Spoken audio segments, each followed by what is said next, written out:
And we are back. Welcome to the WRMN Morning Show. This is the last half hour of our Monday edition. This is what we have designated our Small Business Spotlight segment. This is when we love to have a guest in studio whenever possible to talk about the work that they do, whether they're a business or organization here in the Fox River Valley. And today we do have a guest, Susie. We do. We have AJ Olson from AJ Olson Photography. Am I saying all of that? Correct. All right. I want to make sure it was like photographers. I want to make sure I got it. So we ran into this gentleman at Nightmare on Chicago Street. And if you guys were there, I'm sure you ran into him as well. He has some of the coolest artwork. How do you just like what genre? There's a lot of, what do I want to say? Like people's skulls, body parts, like very, very unique. What do you call this besides cool as hell? Well, a lot of what I do is called photo manipulation art. That's I it. take photos, and I've been doing that for over 20 years, and then I combine them together in digital image manipulation programs on the computer, and then I blend, warp, add colors. I essentially come up with an idea in my head, and then I take the pieces that I need photographically, and I put them together to make that idea happen. Okay, so some of these that I've looked at, you come up with these in your head, that might be a little bit of a scary place up in there. No, not really. I try to think of the creatures in my artwork as protectors, actually. Like, I don't know if, I know Elliot likes nerdy stuff, so if you think about Dungeons and Dragons, I think about, like, if you had a psionic battle with somebody, these are the people that would be on my team fighting on my behalf. These are really, really neat. Like, they are very different.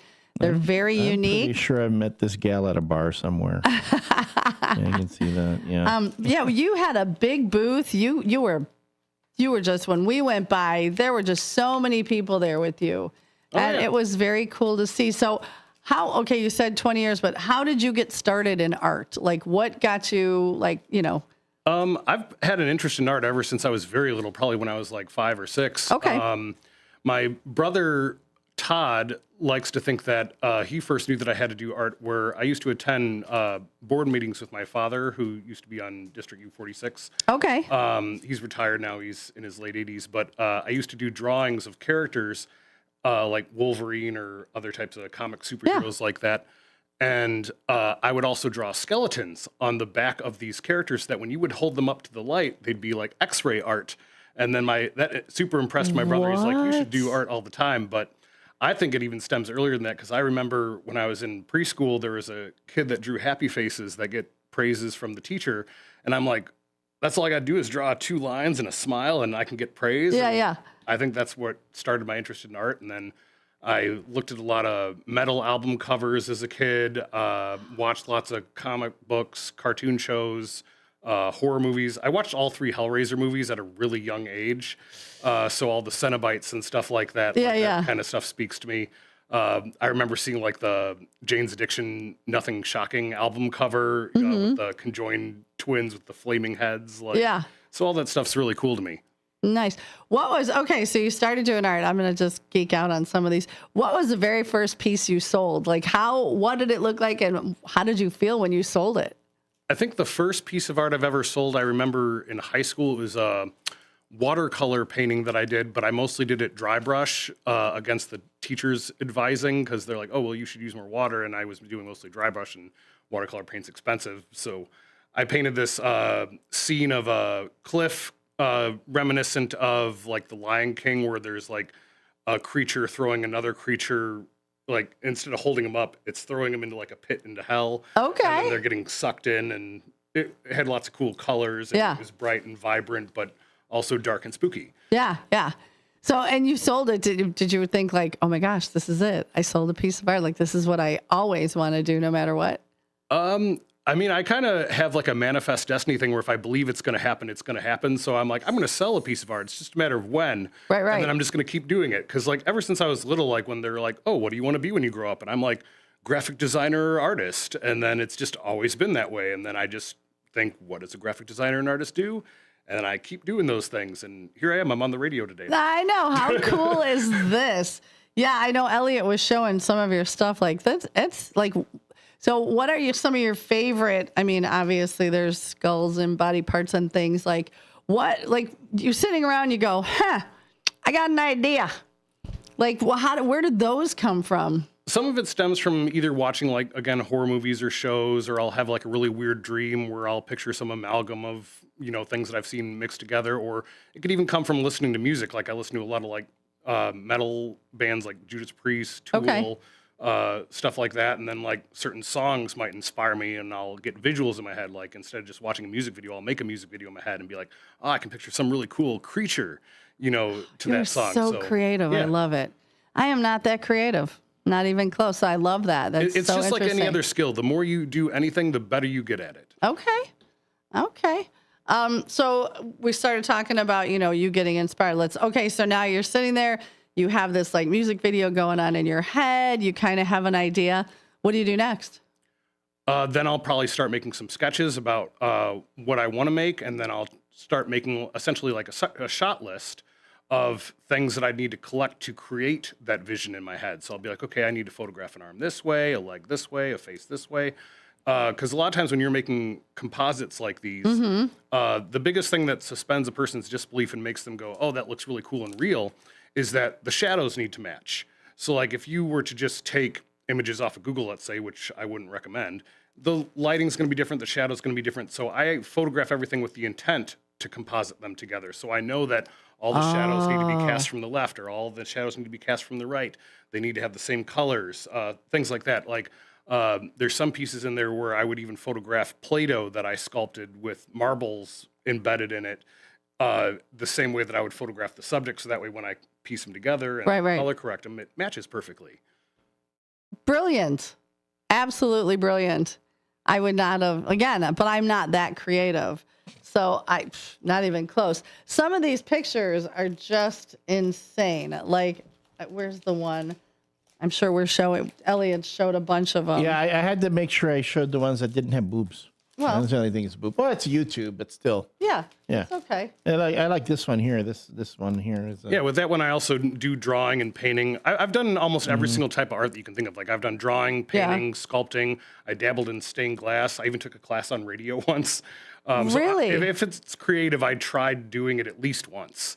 Well, that feeds your creative brain. Right, I draw from all these different Yeah. aspects, just like my work does, and then I combine it together to make something new that no one's ever seen before, that people go, I wow, love that's really that. wild. No, I love that because, I know people that are creative and you get stagnant, you get bored, you stop feeling creative, you get in a funk, and you need things to feed that And creativity. I'm always watching movies. Like I'm a huge physical media buff, so I have like walls of movies and DVDs and Blu-rays at my house. And I like feeding all that kind of information in my brain so that the more I have to draw on, I can kind of just do a D&D roll of the dice of what am I going to combine today and then make it look really cool. Right. Yeah. Right.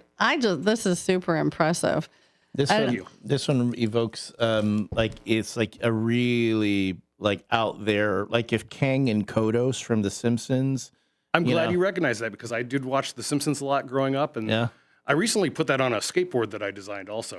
You know what? That kind of reminded me of something that would go on a skateboard. I love that. That's like kind of, so that would be, I guess, a good question as you talk about for skateboards, where outside of prints and the like I'm assuming you've got art on other types of items. Like where generally does your artwork get most of it goes on prints and I sell them on my website, ajolsonphotography.com. Okay.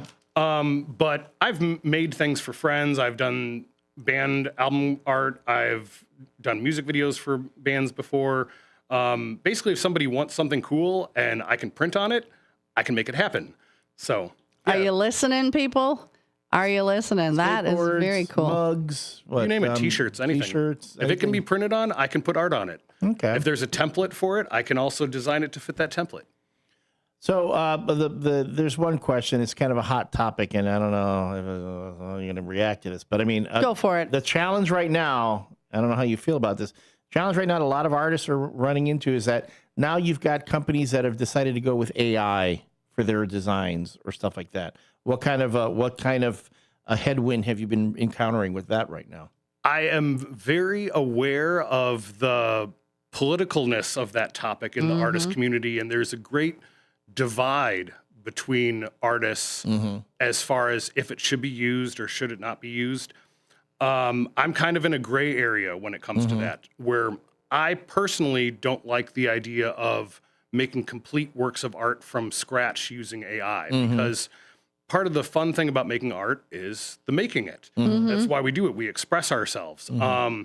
I could also put myself in the shoes of if there was someone disabled that could no longer make art with their hands. Maybe that might be an avenue for them to express themselves, and they have to do that. So I like to know why someone chose AI as their medium, if you could call it a medium. I know that for retouching photos, Adobe Firefly's models based on their proprietary images, their stock photos, that I'm not as against, because I feel like it's a little bit more ethical in how they collected their images and trained their models on those images.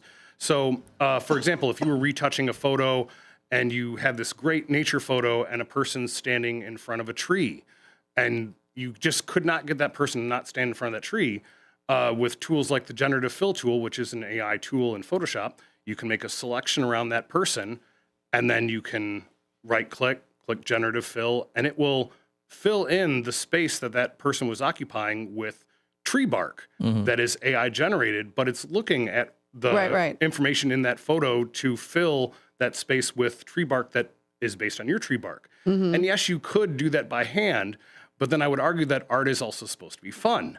Am I having fun making tree bark? So Well, I feel like as long as someone's using it as a tool to help with the mundane aspects of art that we don't enjoy, it should allow us to focus on the parts of art that we do enjoy doing. If you like the coloring, if you like the inking, if you like the outlining, if you like making compositions, you should do that. I think maybe in some of my recent pieces, I might have used AI a negligible amount, just because it might have created an asset or a piece of my art that I would not have been able to photograph, but I knew exactly what it needed to look like in my head. So I might generate maybe like 5% of one of my newer images with something AI. Because I still like making the art myself. I like photographing people. I like integrating those social interactions with people when you photograph them. I like going out and collecting assets, but sometimes I'm just like, I have this vision in my head of a piece of glass that bends and warps a certain way and has light casting through it a certain way. And I'm like, I have zero idea how to photograph that. I don't know anybody that does glass blowing. I don't have the money to pay someone to create this thing, but I need to get this idea out of my head because it's the piece that I'm missing for this piece that I've created 95% of it. So then I might generate that small portion, and I still have to warp, alter, distort, change the colors on it, blend it into my piece. And it's still my idea, because when you generate that stuff, I don't just take the first thing that comes out. I have to curate, just like you do like a music collection or a movie collection, and be like, nope, that's not what I want. Nope, that's not what I want. That's not what I want. That's not what I want. And I'm like, that's exactly how I pictured it, minus a few tweaks, but I can tweak those because I'm an artist. There's some people, though, again, where they feel like they can't make anything, and then they make it themselves. I'm like, no, go to art class. I'm like, you still got to know your fundamentals. You got to know the rules to break the rules. Right. I'm like, again, I'm not making entire pieces out of that. And again, I've only used AI just more experimentally, because even with photo manipulation, that's always been a very touchy thing in the art world, where a lot of people think like, oh, Photoshop did everything for you. And I'm like, if only it was that simple. I'm like, then we'd all do it. I'm like, it went out and took all the photos that I needed to take over the course of 20 years to create this library of assets that I could use and combine together. I still have to click and choose where to blend. Like, you have to have taste and vision. And AI does not give you taste and vision. Like, you have to learn that. You have to experience that. You have to feel that. Well, and I love the idea when you said if there's someone disabled that can no longer, but they still have that creativity going on in their brain to maybe, I didn't think of that. And I think that's a great idea. There's always some exception to the rule. I do try to put myself in other people's shoes, where I'm like, well, why are they choosing to make images with AI? Is it art, or is it just an image they generated? And what need is it fulfilling for them to do this? And a lot of people do wish that they were artistic, and it makes them feel for a moment that they are artistic. The sad thing is, though, there's a lot of people out there that spend their whole entire lives devoted to making art, and refining and honing their craft and getting all these images in their mind and going out and experiencing all these events and attending art galleries and shows and band events and participating in music videos and all these things so that they get these ideas so that they can make them. While a lot of people feel like other people are just cheating, and the composition in a lot of AI images are not that great. Like I recently saw just this morning some person bragging about these Mid-Journey images that they generated, and I'm like, as an artist, this composition is awful. It's like, yeah, it generated things, but the longer you look at it, the worse it gets. It's like it's like a train wreck where I'm like, I would not have put that barrel there. Like it kind of looks like a barrel, but the composition itself doesn't make sense. And I'm like, what is that weird thing? I can tell that that's a sword. I can tell that that's an axe, but I'm like, I think that's a potion, but I don't know what it is. And as an artist, you wouldn't make those indistinguishable things on purpose. Right. So you do need to have an element of putting yourself into the work, I think, for it to be considered art, I think. Let's talk about your book real quick. So he does have a book, and it's available on Amazon? Yes. It's called 106 Pieces of Nude Photo Manipulation Artwork Created by A.J. Olson. This book has been on Amazon for about 9 years now. It does have a hefty price tag. It's $200, but I have to self-publish it. So you're supporting artists when you buy this book. It's a really cool coffee table book. Yeah, but there's 106 pictures. So, Yes. let's, $2 a picture? Yeah. Less than $2 a picture? Like, to me, and a you're good deal. supporting local, you're supporting, an independent artist. I don't think that's ridiculous at all. Yeah, and it helps fund me going out and collecting more assets. And camera gear's not cheap. Computer upgrades are not cheap. I need to upgrade the graphics card in my computer, and that's not getting cheaper. Again, with all the AI stuff, it's driving up the cost of our graphics processors for our computers. Another thing to note is that for my full-time job, I do use the Adobe CC Creative Suite, which does use more AI features. But for my personal artwork, I do try not to use any AI features. I generally try to use the Adobe CS6 Creative Suite, which is the last version of Photoshop that did not have AI features in it. And it gets most of what I want done. So, yeah. So what do you do for your main job? I'm a graphic designer. Okay, so you are a graphic designer. But yeah, like Batman, I do try to separate my Batman persona and my Bruce Wayne persona. Nah, look at you talking Elliot's language. You just got the biggest smile. Like, yes, sir. Who's your Alfred? Nice. Alfred's there saying, you cast those shadows wrong, master. You need to fix that. How long did it take you to put this book together? This particular book is probably maybe 10 years worth of creating art. And then I just decided, you know what, I have enough that I should make a book. And then, over the past 9 years, I'm probably up to like 200 or 300 pieces now. So I'm probably due for another book. So I probably should make another one. You should. That's very cool. And, we'll promote it. Absolutely. Yeah, I'd be happy to be back and promote that one too. I love that. Well, anytime you can, and again, this is why it's our small business spotlight, is we want to promote. We have kids that we bring on here. We have a kid right now. He's 13, aspiring sports reporter or agent. He's been coming on and doing sports reports. Like we try to push anybody local. Now, do you have a studio local here in Elgin, or where are you located? I'm born and raised in Elgin, and I shoot out of my home apartment studio. But over the course of the past 20 years, I've shot out of my previous band studios because I used to play in bands. I used to sing and play guitar. Okay. So we would rent studio space in Algonquin or Chicago, and I would sometimes take photos there. I would sometimes take photos at my parents' house. I would take them at my apartment. Wherever you're inspired. Wherever I'm able to take the photos. But currently, I do it out of my home apartment studio. So, and what is your website again? AJOlsonphotography.com. OLSON. OLSON. That's what I wanted to make sure we got the O. AJ Olson. OLSON. And if you specifically want to jump straight to the cool, bizarre, nude monster artwork, just AJOlsonphotography.com/gallery. That will take you straight to all the creepy, cool stuff. Very nice. Very nice. So what is in the works right now? Do you have things in the works like right now that you're excited about, or you just kind of status quo going around, or what do you got coming? Currently, like the piece you have there on the top there, I'm trying to do more hand-drawn stuff, again, because of the AI thing, and I feel that that's kind of due right now. I think we're in a stage where people want to see more hand-drawn work. They want to see more paintings. They want to see more sculptures. Because it's too easy now for people to just look at my stuff and be like, oh, that's AI. And I'm thinking to myself, I'm like, well, maybe like the last 4 pieces I made might have some AI in them, like maybe 5%. But I'm like, most of my stuff, AI didn't even exist. Right, I was going to say, making most of my work. And I'm like, again, I've been doing this for over 20 years, so we know that AI did not exist 20 years ago. I think it's better not to have people think that you made stuff with AI, and by doing it by hand like this, I think that makes a connection with people more, where they're not automatically assuming that's AI and they have a disdain for it.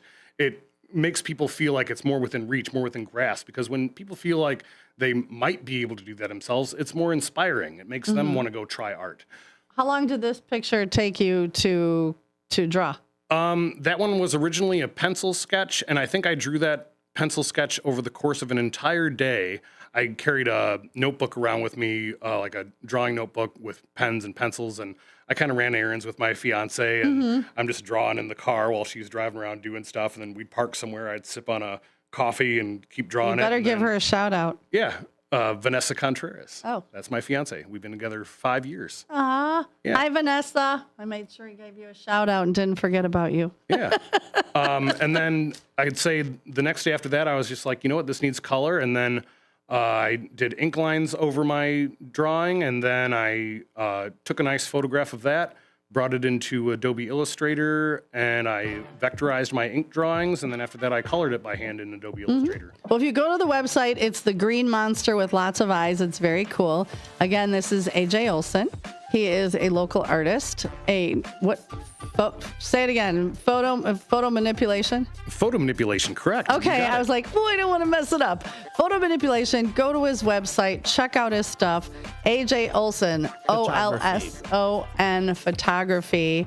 And let us know what you think. We got people saying nice artwork already. Thank you. We'll cut this. We'll send it to you. You can post it on your socials. It was really good to meet you and really great to have you on. And let's do it again. Fantastic. I'd love to be back. Put another book together. Put a bunch of art together and come on in. Anytime. All right. Very cool. Well, it is 8:58, and that is we got how much time left, Elliot? 5. Oh, 4. Until tomorrow. 3, you have one life. Be kind. 2, Mwah. 1. We're out.